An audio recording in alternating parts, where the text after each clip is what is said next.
Hello friends, जय माता दी। कैसे हैं आप सब दोस्तों? माघ माह है और माघ माह में पुण्य वृद्धि हेतु, पाप नाश हेतु हर प्रतिदिन सुबह सुबह स्नान करके गंगा जी में स्नान करें। महाकुंभ चल रहा है, महाकुंभ में स्नान करें या कहीं पर भी घर में ही जल में काले तिल डालकर स्नान करके आगे में जो कथा आपको सुनाने जा रही हूँ, इसका प्रतिदिन श्रवण करना चाहिए, इसका मनन करना चाहिए, इसको पढ़ना चाहिए। पद्म पुराण की बड़ी सुंदर कथा आती है माघ महात्म्य की कि एक बार ऋषियों ने कहा, लोमहर्षण सूत जी, अब आप हमें माघ माह के महात्म्य की कथा सुनाइए, जिसको सुनने से लोगों के महान संशय दूर हो जाते हैं। सूत जी कहते हैं, मुनिवरों, मैं आप लोगों को साधुवाद देता हूँ। आप भगवान श्री कृष्ण के शरणागत भक्त हैं, इसलिए प्रसन्नता और भक्ति के साथ आप लोग बार बार भगवान की कथाएं पूछा करते हैं। मैं आपके कथानुसार माघ महात्म्य का वर्णन करूंगा। जो अरुणोदय काल में स्नान करके इसका श्रवण करते हैं, उनके पुण्य की वृद्धि होती है और पाप का नाश होता है। एक समय की बात है, राजाओं में श्रेष्ठ महाराज दिलीप ने यज्ञ का अनुष्ठान पूरा करके ऋषियों द्वारा मंगल विधान होने के पश्चात अवभृत स्नान किया। उस समय संपूर्ण नगर निवासियों ने उनका बड़ा सम्मान किया। तदनंतर राजा अयोध्या में रहकर प्रजाजनों की रक्षा करने लगे। वे समय समय पर वशिष्ठ जी की अनुमति लेकर प्रजा वर्ग का पालन किया करते थे। एक दिन उन्होंने वशिष्ठ जी से कहा, हे भगवान, आपके प्रसाद से मैंने आचार, दंड नीति, नाना प्रकार के राजधर्म, चारों वर्णों और आश्रमों के कर्म, दान की विधि, यज्ञ के विधान, अनेकों व्रत, उनके उद्यापन तथा भगवान विष्णु की आराधना आदि के संबंध में बहुत कुछ सुना है। अब माघ स्नान का फल सुनने की इच्छा है। हे मुने, जिस विधि से इसको करना चाहिए वह आप मुझे बतलाइए। तब वशिष्ठ जी कहते हैं, हे राजन, मैं तुम्हें माघ स्नान का फल बतलाता हूँ, ध्यान पूर्वक सुनो। जो लोग होम, यज्ञ तथा इष्टापूर्त कर्मों के बिना ही उत्तम गति प्राप्त करना चाहते हैं, वे माघ में प्रातः काल बाहर के जल में स्नान करें। जो गौ, भूमि, तिल, वस्त्र, सुवर्ण और धान्य आदि वस्तुओं का दान किए बिना ही स्वर्ग लोक में जाना चाहते हों, वे माघ में सदा प्रातः काल स्नान करें। जो 3 रात तक उपवास, कृच्छ आदि व्रतों के द्वारा अपने शरीर को सुखाए बिना ही स्वर्ग पाना चाहते हों, उन्हें भी माघ में सदा प्रातः काल स्नान करना चाहिए। बैसाख माह में जल और अन्न का दान उत्तम है। कार्तिक में तपस्या और पूजा की प्रधानता है और माघ माह में जप, होम और दान, ये 3 बातें विशेष आती है। जिन लोगों ने माघ के महीने में प्रातः स्नान, विविध प्रकार का दान, भगवान विष्णु का स्तोत्र पाठ किया, वे ही मरण उपरांत दिव्य धाम में आनंद पूर्वक निवास करते हैं। प्रिय वस्तु के त्याग और नियमों के पालन से माघ मास सदा धर्म का साधक होता है और अधर्म की जड़ को काट देता है। यदि सकाम भाव से माघ स्नान किया जाए तो उससे मनोवांछित फल की सिद्धि होती है और निष्काम भाव से स्नान आदि करने पर वह मोक्ष देने वाला होता है।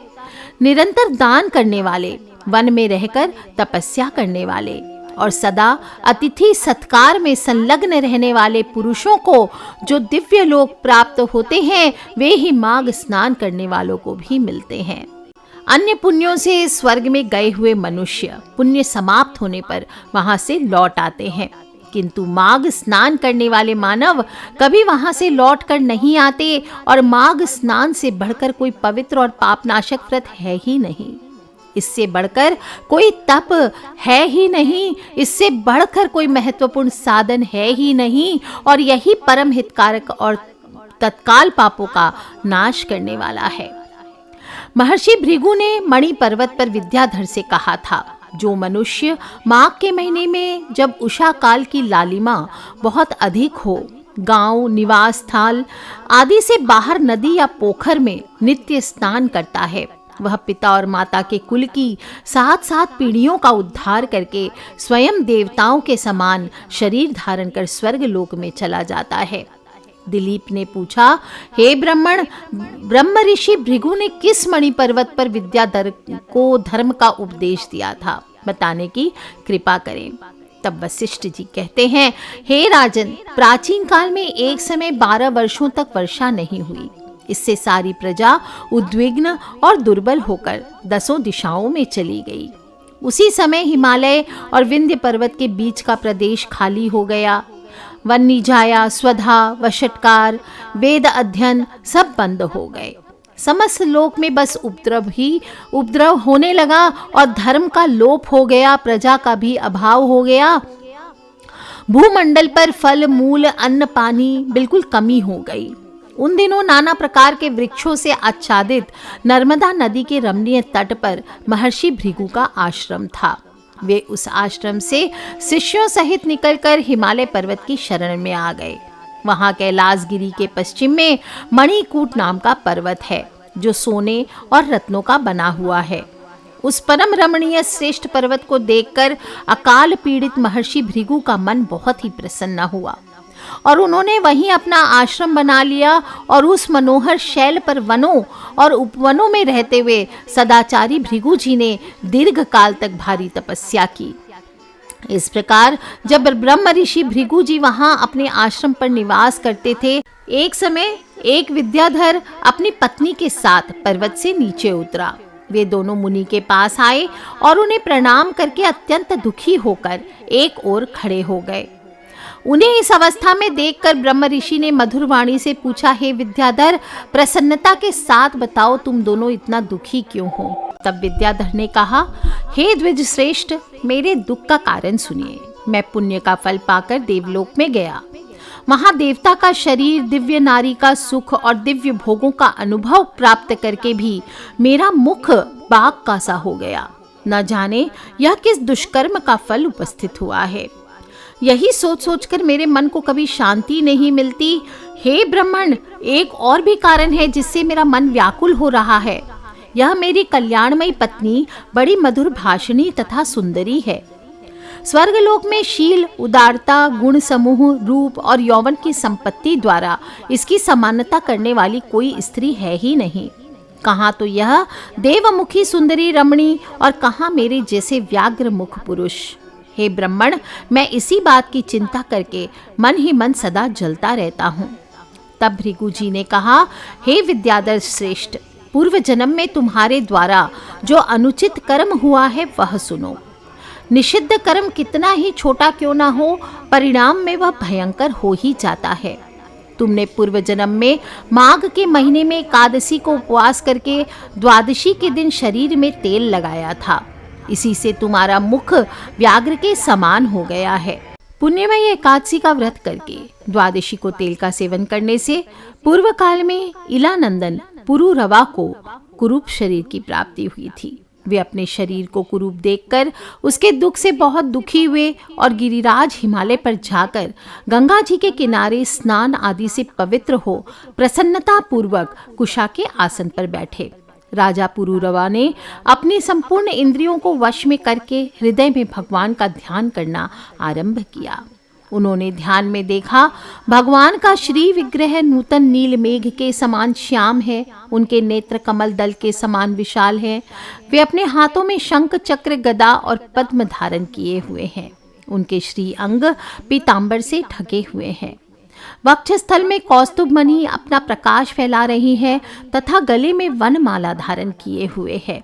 इस प्रकार श्री हरि का चिंतन करते हुए राजा पुरुरवा ने प्राणवायु के मार्ग को भीतर ही रोक लिया और नासिका के अग्रभाग पर दृष्टि जमाए कुंडलिनी के मुख को ऊपर उठाकर स्वयं सुषुम्ना नाड़ी में स्थित हो गए। इस तरह 1 मास तक निराहार रहकर उन्होंने दुष्कर तपस्या की।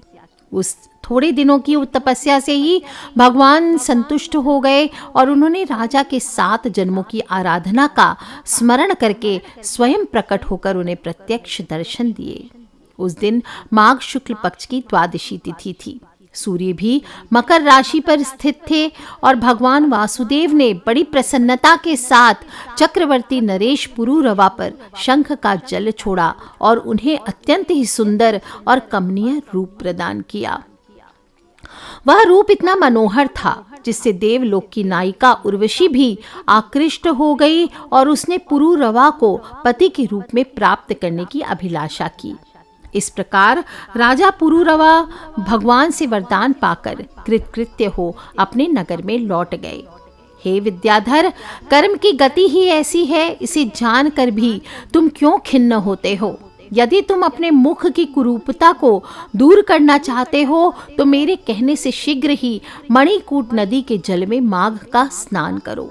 वह प्राचीन पापों को नाश करने वाला है और तुम्हारे भाग्य से माघ बिल्कुल निकट है। आज से 5 दिन के बाद ही माघ माह आरंभ हो जाएगा।